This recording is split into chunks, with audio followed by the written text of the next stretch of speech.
Deixa eu chegar para cá. E aí? Passeando em Belo Horizonte, que bom. É verdade, eu amo Belo Horizonte. Eu morei aqui, 4 anos, de 2005 a quase 2010. Cheguei até 2010, um pouquinho de 2010 ainda. Maravilhoso, eu amo Belo Horizonte. O clima de Belo Horizonte, quando você desce já no aeroporto, você já... Ar-condicionado central, ai que delícia. Às vezes aqui faz muito calor também, mas aqui a gente tem um clima gostoso mesmo. Às vezes faz um super calor num dia, no outro dia já dá uma chuva, dá um refresco. Verdade. E a gente mas sempre... é sempre à noite, quando você, mesmo fazendo calor durante o dia, à noite é fresquinho. E eu morei muitos anos no Rio. O Rio, à noite, não tem essa de fresquinho. É calor. Quando é calor o dia inteiro, é à noite toda. Bom demais, Sara. Mas vamos falar sobre esse assunto, que é um assunto tão sério, que assusta muita gente.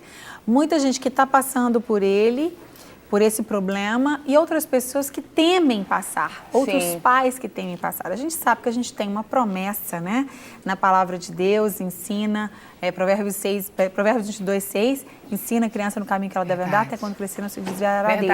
Mas a gente sabe que acontece esse momento, muitas vezes, na vida do jovem, de se desviar, de se afastar. Interessante você citar o versículo de Provérbios, porque no livro o segundo livro que eu publiquei, que o Senhor me deu essa graça de poder receber essa revelação para falar para os pais, Inclusive, essa revelação nasceu quando eu morava aqui em BH.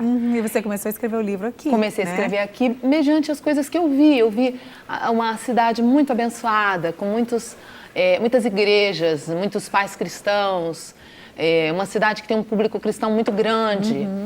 Ao mesmo tempo, eu via muitos filhos desviados nos barzinhos. Quer dizer, aqui tem um festival de comida de boteco, mas também tem tanta igreja. Quem é o público que frequenta os barzinhos? Já que Belo Horizonte é a cidade que tem tanta igreja evangélica, Então, eu comecei a perceber que muitos filhos estavam desviados. Interessante que você citou esse versículo de Provérbios, que tem um capítulo inteiro no livro. O nome do livro é Onde Foi Que Eu Errei? E o subtítulo é Por que os filhos dos crentes se desviam dos caminhos do Senhor? Os erros que os pais não devem cometer, assim, não erre nisso, porque isso vai ser grave, Então o livro ele fala dos piores erros que nós, como pais, poderíamos cometer para a gente não cometer. E se já cometeu, como recuperar? E tem um capítulo que fala de um dos erros, que é interessantíssimo. O nome do erro é obrigar a criança no caminho em que deve andar. E aí eu trago o versículo de Provérbios e mostro o seguinte: quando a Bíblia diz ensina a criança no caminho, a Bíblia não está dizendo obrigue a criança no caminho. E aí é profunda a reflexão. Por quê? Porque quando eu começo essa reflexão ali no livro, foi uma revelação de Deus mesmo. Eu começo a falar o seguinte: você lembra dos seus professores na escola?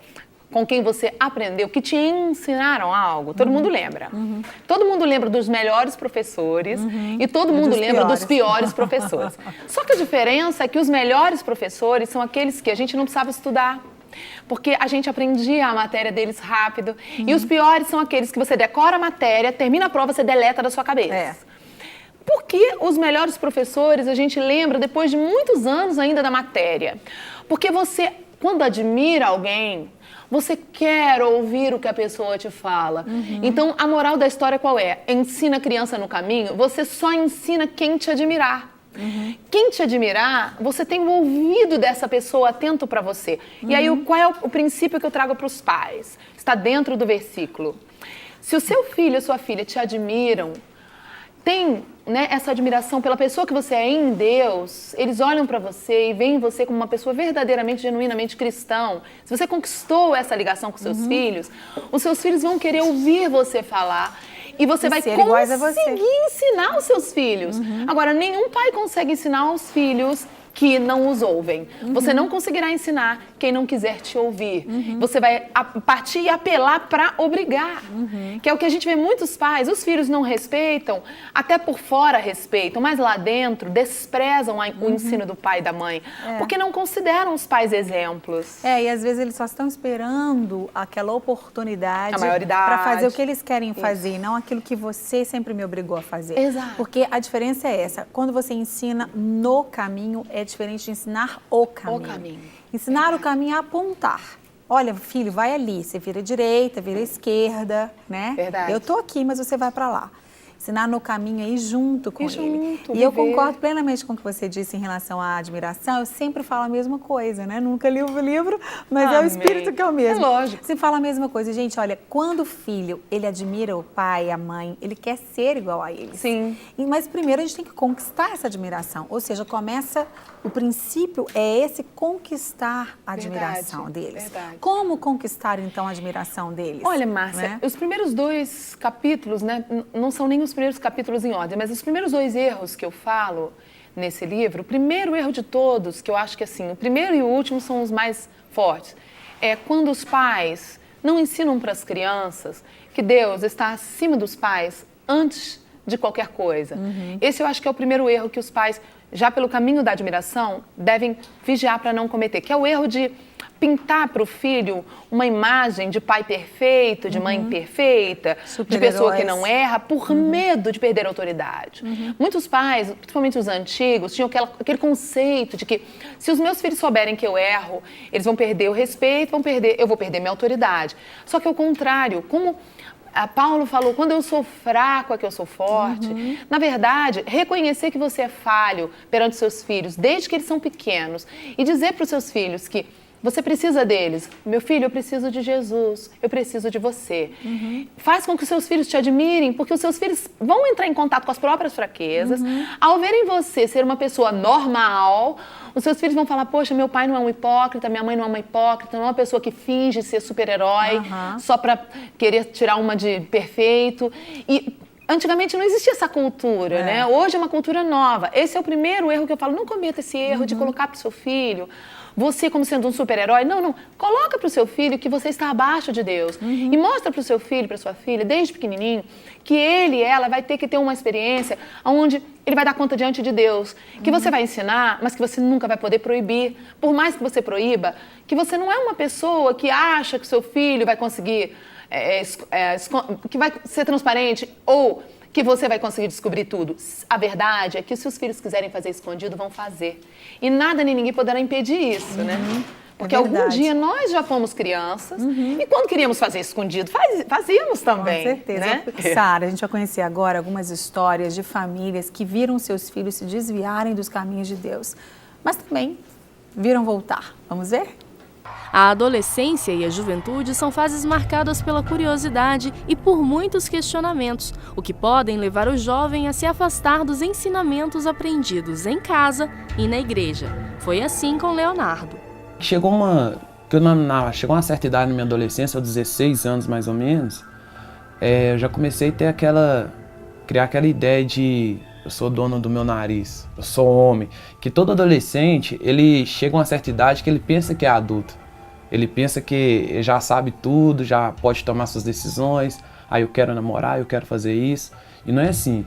E eu cheguei nessa hora, eu não quero mais ir na igreja. Drogas, bebidas, sexo.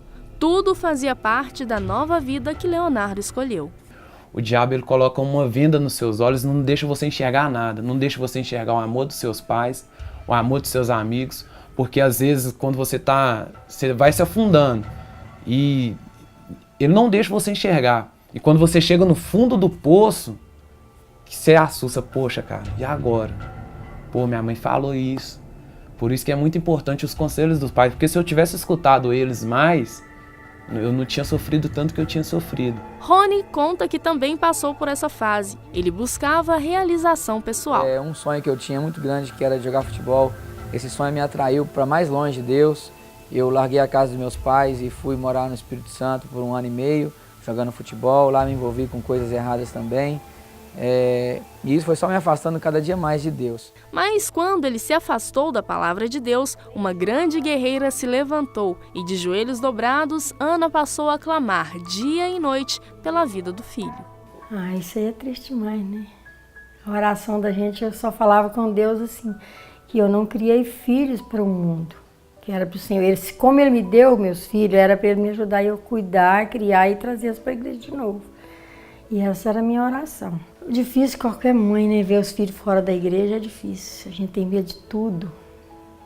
Tem uma coisa que pesa também, não sei o que eu fiz, o que eu não fiz. será que eu não eduquei direito? Mas a gente tem que orar, né? A oração é que faz tudo a diferença. Ele voltou para o Senhor, mas é por causa da oração. Maria também não se acomodou. Durante todo o tempo em que Leonardo ficou fora da igreja, o coração de mãe se manteve firme no propósito de ver o filho de volta. Eu não desisti.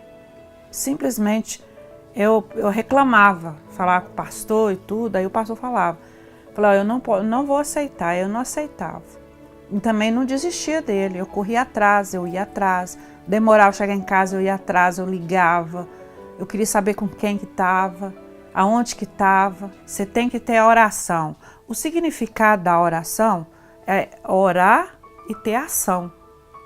Não é orar e ficar de mão e falar, não, Deus vai fazer o resto, não. Você tem que orar e ter ação. Quer dizer, eu orava por ele e corria atrás também.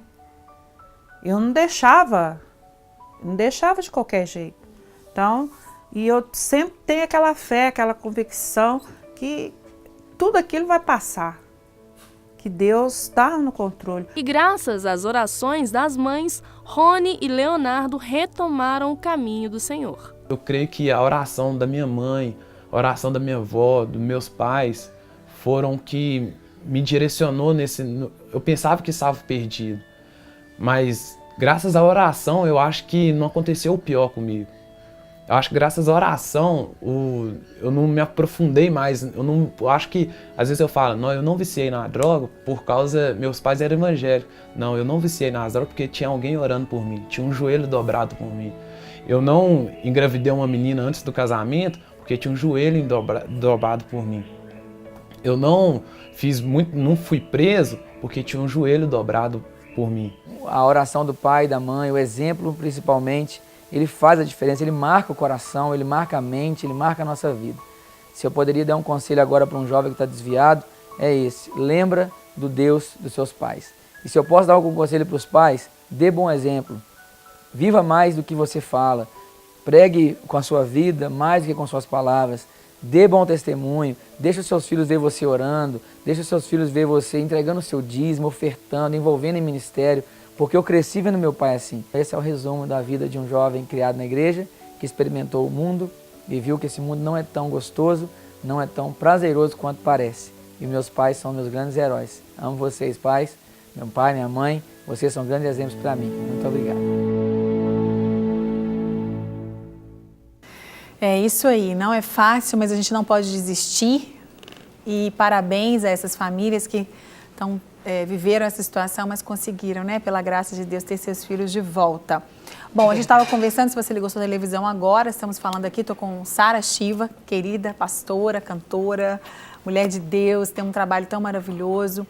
E a gente está falando sobre um livro que a Sara escreveu, um dos assuntos que você fala, né, nas suas saídas aí, nas suas ministrações. Onde foi que eu errei, né, o nome desse livro, que fala os principais erros que os pais cristãos cometem e que dão a brecha que o inimigo queria para desviar os filhos. Que o diabo ele não pode agir se a gente não der brecha.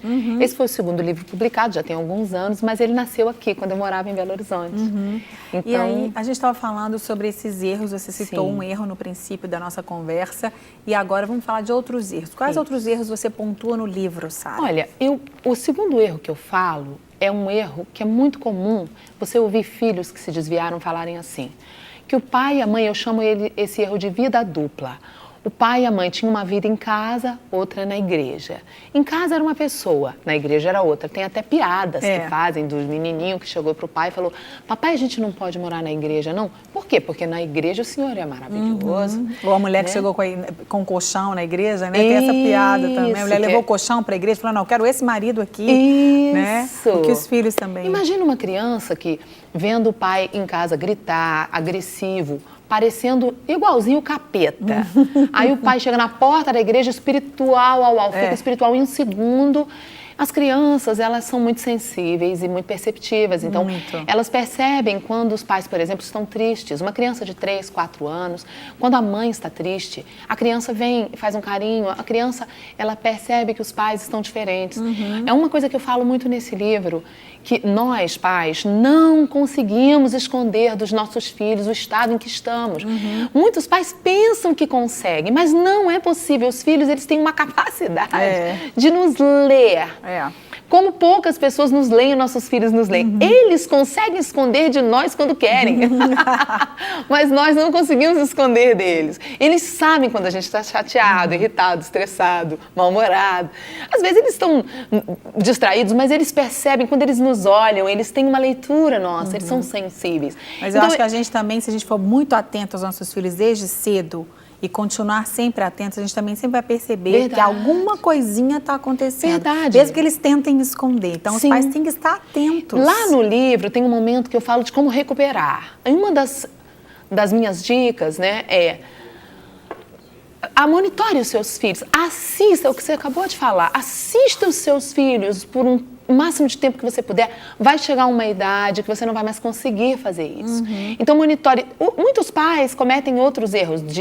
Eles acabam querendo começar a monitorar os filhos a partir de 10 anos. Eu falo, já passou seu tempo, você precisava ter monitorado. A formação do caráter já aconteceu. Exato. Então, tem pai que começa a disciplinar um menino a partir de 7. Eu falo, com 7 formou um intelecto, pode perguntar para qualquer psicólogo. Eu não sou psicóloga, né? Eu sou uma autodidata, eu amo esses assuntos.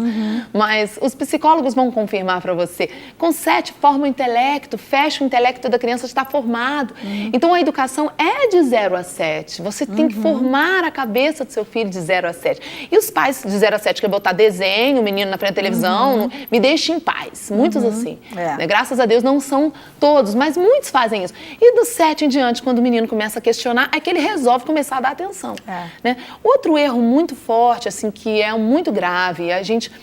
Quando eu vou ministrar sobre esse tema nas igrejas, há um momento de oração e de cura muito forte no final dessa ministração, e você vê muitos adultos, pessoas com mais de 40 anos, chorando copiosamente lá na frente, debaixo da ministração, porque viveram esse erro dos pais que reprimem a expressão da alma dos filhos. Por exemplo, eu falo muito para os pais dos adolescentes que o adolescente, ele quer ser diferente dos pais.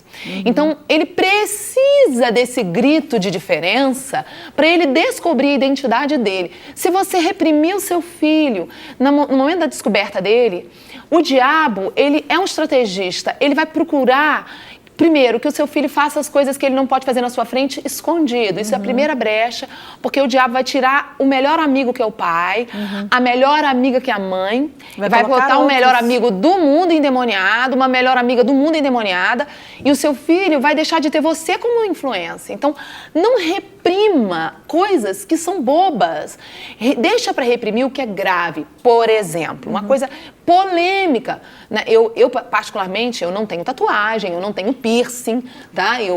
Nem minha filha vai fazer 23 anos, mas eu nunca proibi. Né? Vou te dar um exemplo. Uma vez a gente morava aqui em Belo Horizonte, ela tinha 14 anos, falou, mamãe, estava na moda aquele piercing que se fazia aqui no nariz e um que se fazia aqui na sobrancelha. Hoje em dia já saiu da moda, mas era aquela moda daquele piercing na sobrancelha. Aí aquela sobrancelha da minha filha de 14 anos, pra mim é do meu bebezinho, é a mesma sobrancelhinha. Então ela chegou para mim, mãe, com 14, nunca foi rebelde, sempre foi uma menina maravilhosa, mas chegou, mãe, eu quero fazer um piercing na sobrancelha. Meu coração veio na boca, voltou. Só que ela não precisa saber que o meu coração veio na boca e voltou. Tem coisa que, se eu mostrar... Engoli seco, dei um sorriso. Respira fundo. É porque o que o diabo queria que eu fizesse? Não vai mesmo. Não vai fazer porque eu não vou deixar, porque isso é do diabo. Era o que o diabo queria que eu fizesse. Eu parei, engoli, sorri, falei... morrendo, gente. Filha, você quer? Porque adolescente é tudo igual. É só você dizer que pode, pede a graça. Falei, que ótimo, vamos amanhã, porque eu também quero fazer um. Quando eu falei que eu também queria fazer um, ela falou, o quê? Eu falei, também vou. Você? Eu falei, vou fazer também um. Vai ser ótimo, morrendo por dentro. Ela falou, não tem mais graça. E saiu batendo o pé. E nunca mais tocou nesse assunto. Outra mãe, talvez, teria feito um sinal da cruz, colocado bem... Tudo imaginar na menina. Eu não, eu fiz assim. E ela nunca mais tocou nesse assunto. Aí tem pais que falam, e se ela levasse você no dia seguinte? Acredite se quiser. Como eu venho de uma família muito liberal, eu aprendi a não reprimir. Por quê? Porque foi uma única coisa que eu posso dizer, que eu recebi dos meus pais e que eu repito. Se você reprimir, o que é proibido tem um gosto especial. Você, na verdade, deve ensinar e não obrigar. Ensinar a criança, não obrigar. Dizer, filho, isso vai dar nisso, nisso, nisso. Eu estou te dizendo o que vai dar. Eu não gostaria que você fizesse, eu não abençoo. E você sabe que se você quiser fazer, você vai fazer escondido. Mas a minha bênção você não tem. Então dizer, eu te proíbo, você não pode, não vai ajudar. Vai fazer aquilo ter um gosto especial. Aí ele chega no colégio, chega na escola, os amigos falam, você não fez? Ah, é uma delícia, eu já fiz. Então... Agora, a gente, dependendo da idade, existem coisas que a gente pode e deve proibir, sim. Mas claro que com o tom da conversa é diferente. Eu te proíbo, não. Filha, mamãe não vai permitir que você faça isso, porque isso não é bom pra você. E aí ela pode até bater o pé, espernear, mas ela, se isso já foi construído desde pequeno, ela vai concordar. E não é uma repressão, por quê? Não é uma repressão. Porque, por exemplo, minha filha pequena, eu ensinei ela desde pequenininha assim, ó, filha, vai ver filminho? Tem que mostrar pra mamãe antes, filme de vídeo, né? Ela alugava muito vídeo. E lá na locadora também, na época ela alugava muito vídeo, eu dizia já, não pode alugar filme com censura acima de 12, né? Ela era bem pequena, tipo 7, 8, 9 anos. Um dia, eu estava trabalhando, ela ligou no meu celular, ela devia ter uns 11 aninhos, 10, 11 anos, acho que uns 10. Me ligou, mamãe, é a minha amiguinha que morava no andar de cima, trouxe um vídeo pra gente ver, eu só quero saber se você deixa. Olha isso. Aí eu falei, qual é o nome do vídeo? Quando ela falou, era um filme de comédia de censura de 18 anos, que tinha cenas de comédia de sexo. Na mesma hora eu gelei, eu falei, filha, esse filme não é pra criança, não é coisa boa pra você. Ah, é, mamãe? É. Olha, fala pra sua amiguinha que você não vai ver. Não era com um tom de repressão, porque ela já estava. Mas isso foi construído como você falou. Exatamente. No outro caso, a história do piercing, por exemplo, ela já tinha 14 para 15 anos e muitos pais querem tratar o adolescente como se fosse um bebê. E outra coisa também, foi uma estratégia que Deus te deu. A gente tem que ter o Espírito Santo como nosso parceiro. Porque tem hora que não existe uma regra mesmo. O Espírito Santo te dá a estratégia na hora, te dá sabedoria para você sair daquele assunto, não que você vai se omitir, não que você vai se omitir como mãe, vai deixar, não é isso. Mas as pessoas são muito 8 ou 80. E nós precisamos ter sabedoria para falar o que tem que ser falado, mas de uma forma diferente, amorosa, que ele vai aceitar. Sim, com amor. E outra coisa, por exemplo, uma coisa que eu vi muito aqui em Belo Horizonte quando eu morei aqui. Meninos que queriam colocar brinco, na época que estava na moda, umas argolas. Gente, pais, às vezes tradicionais, que o menino chegou e falou, pai, quero pôr um brinco. Meu Deus, acabou o mundo pro pai. Aí eu ministrava os pais choravam, eu falava assim, olha só, eu também acho que não é legal. Eu concordo com você, pai, eu não estou indo contra você, mas olha só, seu filho... Por algum motivo, ele foi minado na cabeça dele que o brinco é legal. Vamos lá. Se ele fizer aquele furo e tirar o brinco depois, o furo fecha. Ele quer pôr o brinco porque ele quer dizer, eu sou diferente do meu pai. Meu pai nunca colocou o brinco. Aí eu ministrava o pai. Por que você tem tanto medo dele pôr esse brinco? Você acha que vai acontecer o quê com seu filho? Eu falo, pior é quando o menino não pode. Tem pai que não deixa ele pintar o cabelo. Tem pai que não deixa cortar um cabelo moicano, aquele cabelo que raspa aqui do lado, deixa só em cima, de punk. Não, esse cabelo é endemoniado. Não deixa, eu falo assim, deixa o menino. O garoto quer usar tudo roupa preta. Não vou deixar. Deixa o menino pôr a roupa preta. Daqui a 6 meses ele muda de ideia. É uma fase. Agora, um buraco que a pornografia pode fazer no seu filho, o buraco que a droga pode fazer no seu filho, pode nunca fechar. E um menino que não tem liberdade pra pintar um cabelo de roxo, entendeu? Botar fazer um furo, botar uma argola, ele vai buscar extravasar a doidura da adolescência em outros lugares. Então, coisas banais que vão passar, coisas bobas que vão passar. A minha filha teve uma fase, eu acho que foi de 13, 14, 15... 6 em 6 meses, Márcia, ela mudava de ideia. Mãe, eu quero ser skatista. Ele só usava aquelas calças largas, tênis, boné de lado. Parecia um doidinho, um menininho, um trombadinho, assim. Aí a gente entrava nas igrejas, ela, mamãe, vou de boné. Eu falava, tá bom, filha, mas na hora que a gente entrar, você tira o boné em reverência ao Senhor. Claro, mamãe. Mas ia com aquelas skate debaixo do braço. Tava completamente esquisita. Passou 6 meses. Ai, essas blusas horríveis de skate, eu não quero mais. Eu pareço um menino. Eu quero blusas justas. Eu sentei na máquina de costura, acredite, eu gosto de costurar. E apertei todas as blusas. 6 meses depois, eu não quero mais nada disso. Mudava de ideia. Adolescente tem isso. Então, os pais, muitas vezes, não deixam o filho se descobrir porque não deu essa liberdade. E por quê, Márcia? Porque o pai e a mãe deles não deu. É verdade. Se você não teve essa liberdade em casa, você tem dificuldade de dar para o seu filho a liberdade dele vir e falar, ai, papai, eu quero ser diferente. Ai, eu quero fazer um negócio assim. Se o seu filho não pode se abrir com você, o diabo vai arrumar alguém na rua para ele se abrir. O problema, exatamente, é só a gente estar atento, né, a certas coisas, a gente não dá brecha para o diabo. Sim. Tem coisas que se a gente deixar ou liberar, não tem coisas que a gente deve não abrir mão mesmo. Tem que proibir mesmo. Infelizmente, nós está acabando, que pena! Quantos minutos, Grazi? Já me falou, esqueci. 2 minutos, meu Deus do céu. Acho que não dá tempo de você falar um erro só rapidamente. Por exemplo, um outro erro. Vamos lá, os últimos erros, né? Por exemplo, pais que compartilham com os filhos coisas que os filhos não têm maturidade para ouvir. Pais na igreja. O pastor da igreja vem e fala na frente dos filhos, fulano me traiu, eu ajudei fulano, o menino não tem maturidade. Aí o menino não quer ir para a igreja porque fica com raiva de Jesus, com raiva da igreja. Outros pais que, por exemplo, amaldiçoam os filhos com palavras, brincando. Vários tipos de erro, mas eu acho que o pior de todos é os pais que não sabem pedir perdão. Pais que não sabem reconhecer que são humanos. Pais que não sabem dizer, meu filho, eu errei com você. Eu acho que se corrigir esse erro, Márcia, e chegar para o filho, essa é a melhor forma de recuperar um filho perdido. Filho, eu errei com você. Dar nome aos erros. Eu fiz isso, fiz isso, fiz isso. Se quebrantar, aí sim, se você fizer isso, não tem como. O seu filho vai ver Jesus em você pela primeira vez, talvez, né? Pela primeira vez. E ele vai querer seguir Jesus, porque Jesus é irresistível. Jesus é manso e humilde de coração. Verdade. Então, quem vê ele é atraente. Totalmente desejável. Exato. É verdade. Querida, obrigada.